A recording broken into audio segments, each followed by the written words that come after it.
Bienvenue sur ma chaîne. C'est Nassativo, fondateur de Nassativo. Je vous ai toujours dit de vous méfier de votre banquier. Méfiez-vous de votre banquier. Et là, je vous le dirai toujours et je vous le dirai tant qu'il y a lieu de vous le dire. Voilà.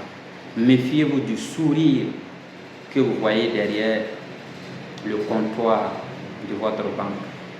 Votre banquier, il s'en fout de vous. Il s'en fout de vous. Tout ce qu'il a besoin de vous, c'est que vous venez déposer votre argent. Et quand vous partez à la banque, quand vous partez vers lui, je parle de votre banquier, quand vous partez vers lui, c'est son travail en fait de vous sourire. Voilà. Le travail du banquier, c'est de vous sourire. Vous sourire et vous amener à déposer votre argent et vous inciter à revenir à chaque fois parce qu'il a besoin de vous. Méfiez-vous de lui. Votre banquier qui vous encourage à épargner, voilà, parce que c'est son travail. C'est son travail de vous inciter, de vous motiver, de vous encourager à épargner, à déposer votre argent et puis à épargner. Voilà. L'épargne n'est pas camarade de quelqu'un. L'épargne n'est pas camarade de quelqu'un. Si vous épargnez, vous perdez. Les épargnants sont des perdants. Voilà. Il y a seulement 3 choses que vous devez savoir à propos de votre argent. L'élément numéro 1, c'est de savoir comment faire de l'argent. Vous devez savoir comment faire de l'argent. Ça, c'est le principe numéro 1 par rapport à votre argent. Comment faire de l'argent. Et le principe numéro 2, c'est de savoir comment le garder. Vous avez fait de l'argent, maintenant, comment le garder. Et le principe numéro 3, la règle numéro 3, si vous voulez, c'est comment faire travailler votre argent. Comment faire travailler votre argent. C'est tout ce dont vous devez savoir à propos de votre argent. Maintenant, si quelqu'un, que ce soit votre banquier, que ce soit votre conseiller financier, quel que soit qui il est,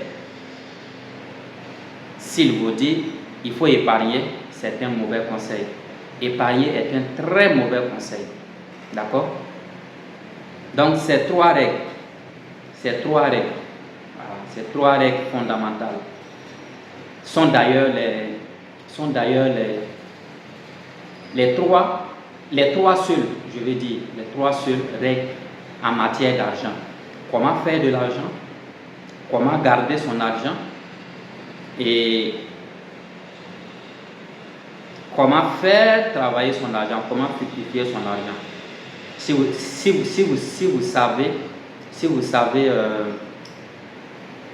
vous savez utiliser ces 3 règles, si vous savez faire le cumul de ces 3 règles, forcément vous allez réussir ce dont vous avez besoin en matière d'argent.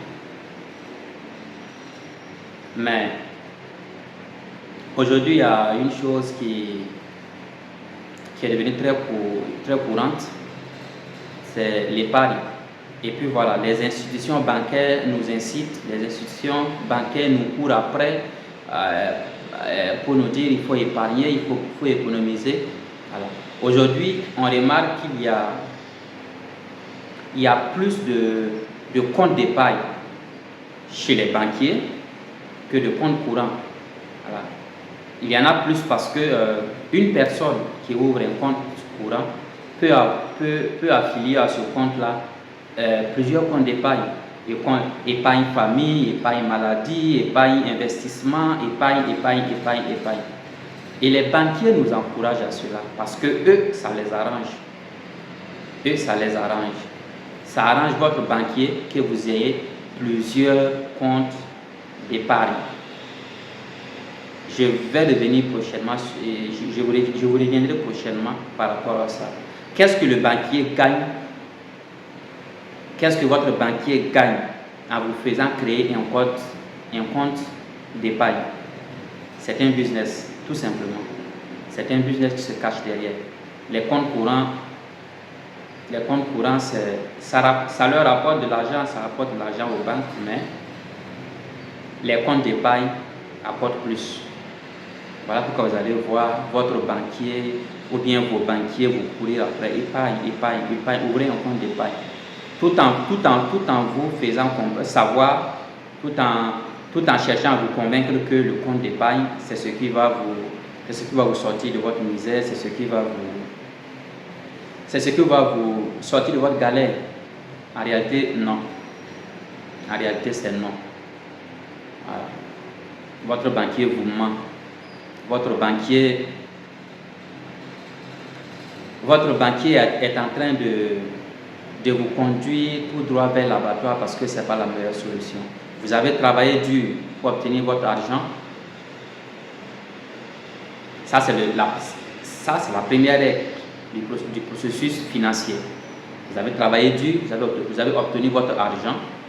La règle numéro 2 voudrait que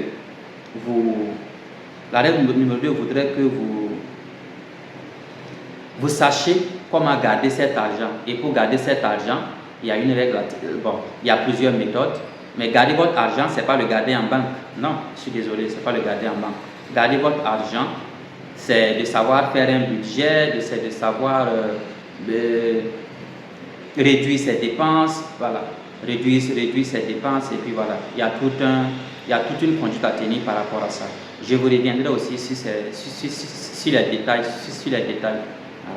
Mais garder votre argent n'est pas de le garder en banque. C'est vrai, quand vous le gardez en banque, vous mettez à l'abri des voleurs, des bandits, de tout ça. Voilà. Mais garder votre argent, c'est pas dans cette vision-là. D'accord. Et puis, quand vous gardez votre argent chez votre banquier dans un compte courant, ça, c'est le principe de se garder des voleurs, de se protéger contre les grands bandits. Voilà. Vous créez votre compte courant, vous avez gardé votre argent. Maintenant, le troisième principe, la troisième règle va consister à faire fructifier cet argent. Et faire fructifier cet argent n'est pas de le mettre dans un compte d'épargne à un taux d'intérêt de 3% ou même s'il est à 10%, je ne sais pas chez quel banquier vous aurez 10%, mais même s'il est à 10%, vous perdez, vous sortez perdant. Donc faites fructifier votre argent. Vous pouvez investir, vous pouvez placer votre argent dans un business bien sérieux que vous maîtrisez bien sûr à la main, pas dans un compte d'épargne. Votre compte d'épargne n'est pas un bon conseil. Alors, il n'est pas catholique, il n'est pas recommandé de garder votre argent dans un compte d'épargne. Vous pouvez le faire parce que beaucoup gardent leur argent parce qu'ils ne savent pas quoi faire avec. Voilà. Mais creusez, trouvez quoi faire avec votre argent et faites fructifier votre argent. Et donc, méfiez-vous de votre banquier. C'est ce que j'avais à vous dire. Méfiez-vous du sourire de la belle dame ou du beau monsieur derrière le comptoir qui vous encourage à ouvrir votre compte d'épargne. C'était Nassa Thibault, votre éducateur financier, votre entrepreneur et votre investisseur. Si vous n'êtes pas encore abonné à ma chaîne, faites-le maintenant. Abonnez-vous, likez, commentez, partagez aussi avec ceux qui sont autour de vous. Ça pourrait aider quelqu'un quelque part. Je vous remercie.